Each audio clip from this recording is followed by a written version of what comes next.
Hello, how are my fantastic fourth graders? Man, what a beautiful day it's been. We worked at school today a little bit, getting things ready for you guys. Sure are missing you guys too at school. I need to give a few shout outs to talk to Hayden today in Google Classroom. He sent me a message, got some comments from Colton and Logan about the story. Thank you guys for commenting. Talked to Logan today on the phone. If you guys ever need any help or have questions on your assignments, please call me on the numbers that's on the assignment sheet and we can talk about your work. I want to get back to our story. There's a boy in the girls' bathroom. We're going to start chapter 29 today. Yesterday we finished chapter 28. I'm going to read and back up just a little bit in chapter 28, okay? They worked together. Bradley was surprised by how much his father knew. He made all the hard parts seem easy. Bradley was a little disappointed by how quickly they finished. He had liked working with his father. He brought his finished work back to his room. "Oh, I get it, Bradley," said Bartholomew. "You multiply the numerators and denominators separately, but I still don't understand reducing." "It's easy," said Bradley. "Here, let me show you again." All right, so we know that Bradley did his homework. His mom started out helping him, then Claudia, his sister, came in and started helping, and then his dad helped him finish it. So this was a big change from Bradley in the beginning of the story where he wasn't doing any homework at all. Okay, well, let's start chapter 29. Bradley was too excited to sleep. "Mrs. Ebel will be so surprised," he thought. "She'll tell the whole class. Only one person got 100%. Bradley!" But there were so many things that could still go wrong. "What if I lose it on the way to school?" he worried. "What if Jeff and his friends steal it?" Twice during the night he got out of bed to make sure it was safely folded inside his arithmetic book. What if I did the wrong page? He was no longer sure whether Mrs. Ebel had said page 43 or page 62. He tried to remember exactly what she said to him. He sat up in horror. She never said it was arithmetic homework. Mrs. Ebel had just said a page number. She never said what book. She could have meant his history book or his language book or any of his other books. He lay back down and trembled. His tears wet his pillow. He got out of bed early in the morning, checked to see if his homework was still there, then quickly got ready and left for school without eating breakfast. On the way, he stopped to make sure he still had his homework. As he opened his book, the paper fell onto the sidewalk right next to a puddle of water. He stared at it, horrified by what he had almost done, then quickly picked it up and placed it back in his book. He held the book tightly shut the rest of the way to school. He was one of the first ones there. He had to wait for the doors to open. He kept on the lookout for Jeff and his gang. He stood with his back to the school wall so they couldn't sneak up behind him. He saw Andy. He thought Andy had seen him too, but if he had, he didn't do anything about it. When the doors opened, he was the first one in Mrs. Ebel's class. He sat at his desk, last seat, last row, and waited. As the other kids came in, he saw them put sheets of paper on Mrs. Ebel's desk. He wondered if that was their homework. He now had a new worry. He didn't know how he was supposed to turn in his homework. Jeff entered, placed a piece of paper on the pile on top of Mrs. Ebel's desk, then came toward the back of the room. It must be his homework, thought Bradley. What else could it be? "Sean," he said aloud. The girl who sat in front of Jeff turned around. "Are you supposed to put your homework on Mrs. Ebel's desk?" "Don't tell me what to do, Bradley," Sean snapped. "You worry about your homework and I'll worry about mine, okay?" She turned back around. It was almost time for school to start. What if I have to put it on her desk before the bell rings or it doesn't count?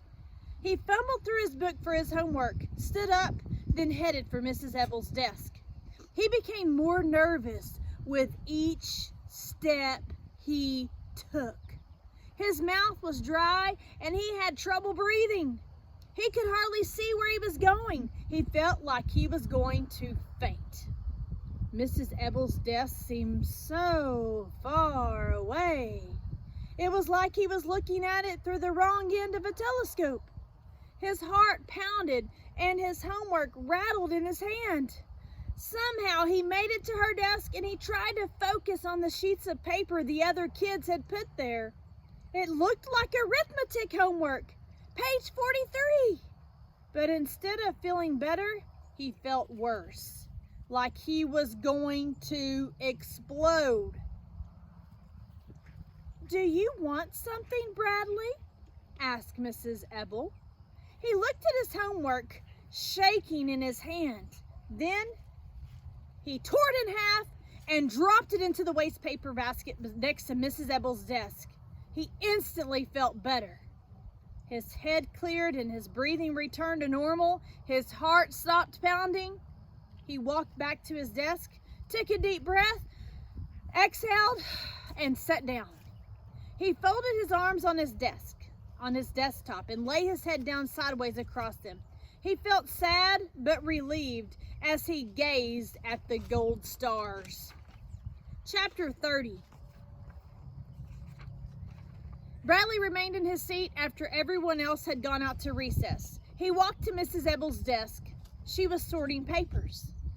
"Mrs. Ebble," he said timidly, "may I use the hall pass? I have to see the counselor." She looked up. "Please." Normally, Mrs. Ebble would never allow Bradley Chalkers loose in the halls, but something about the way he asked must have changed her mind. "All right, Bradley," she said, and then caught herself. "But if you're bad, you'll never be allowed in the halls of this school again." "Thank you." He took the hall pass off the hook behind her desk and headed out the door. "You're welcome," Mrs. Ebble said to herself. He knocked on the door to Carla's office. "How nice to see you today, Bradley," she greeted him. "I appreciate your coming to see me." He shook her hand, then they sat around the round table. She was wearing the shirt with the squiggles on it. It was the one she wore the first time he saw her. He liked it, but not as much as the one with the mice. I did my homework last night," he said. Carla beamed. "I'm so proud of..." "I ripped it up." "What?" "I ripped it up.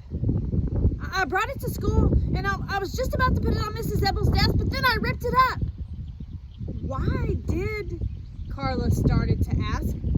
"Why did I rip it up?" he asked her first. I don't know. Why did you?" He shrugged. She shrugged. They both giggled. I was afraid you'd be mad," Bradley said when he stopped giggling. Carla shook her head. "You did your homework. That's the important thing. I'm so very proud of you, Bradley Chalkers." "Well, I'm going to do all of my homework from now on," he promised. "That's wonderful. But what if I keep ripping it up?" he asked. "Well, why would you want to do that?" I don't know. I didn't think I wanted to rip it up today." "Well, the main thing is that you did it. And you learned some things by doing it, didn't you?"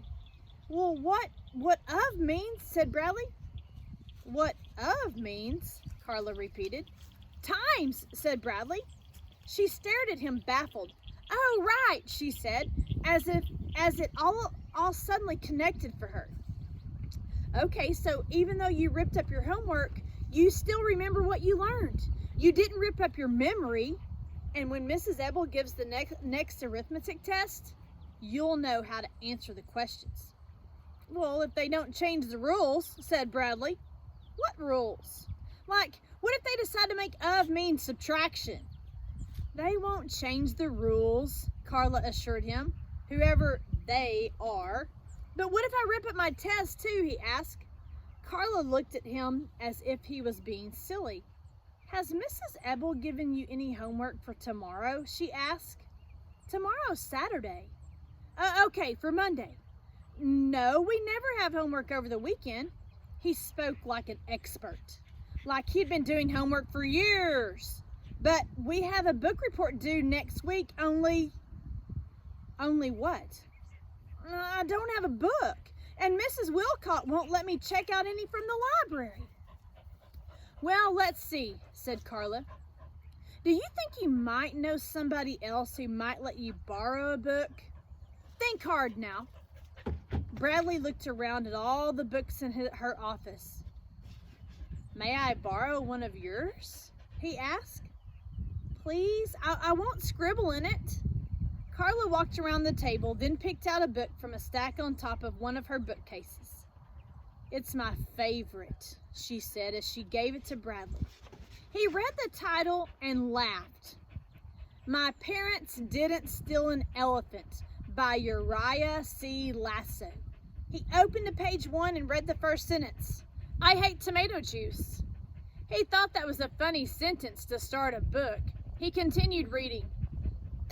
Every morning, Aunt Ruth gives me a glass of tomato juice, and every morning I tell her I hate it. Fine, Dumpling, she always says, don't drink it. She calls me Dumpling. Uncle Boris calls me Cornflake. They're crazy. One of these days I'm afraid they're going to try to eat me. He glanced up at Carla, then returned to the book. My parents are in jail. They got arrested for stealing an elephant from the circus. Only they didn't do it. If they stole an elephant, I'd know about it, wouldn't I? I mean, if your parents stole an elephant, don't you think you'd know about it? I think the elephant just ran away. Her master was always mean to her. He whipped her and made her do stupid tricks. My parents used to complain about that a lot. That's why everybody thinks they stole her. So anyway, that's why I have to live with my crazy Aunt Ruth and Uncle Boris. If you ask me, they belong in the circus. They're crazy. Uncle Boris always smokes a cigar. It just hangs out of the corner of his mouth. Whenever he kisses my aunt, he swings the cigar out of the way with his tongue and kisses her out of the side of his mouth. I bet you think Aunt Ruth doesn't like it when he kisses her that way. Wrong. She always laughs when he does it. Sometimes she smokes a cigar too. I told you they were crazy. Look, he even smokes his cigar while he's drinking tomato juice. The bell rang. Bradley was amazed by how quickly the time had passed. Do you want to have lunch together again? He asked. Oh, I'm sorry. I'm having lunch with the president of the school board, said Carla. I'd much rather eat lunch with you. He didn't mind too much. At least he had her book to read. They shook hands, then he walked back to class. He placed the hall pass back on the hook and took his seat. He knew he'd write a good book report because he had such a good book to read. I just hope I don't rip it up. All right, guys, that ends chapter 30. We'll start chapter 31 tomorrow. I was kind of surprised that Bradley, he worked so hard on his homework. I was kind of disappointed. I really wanted him to turn in his homework and Mrs. Ebel be surprised, but he didn't do it. So let's see. Let's see what happens. Maybe he'll do his homework again and maybe turn it in. I'm really hoping, I'm keeping my fingers crossed for him that he gets some gold stars for his efforts in getting his homework done. All right, guys, I will see you guys tomorrow. Bye.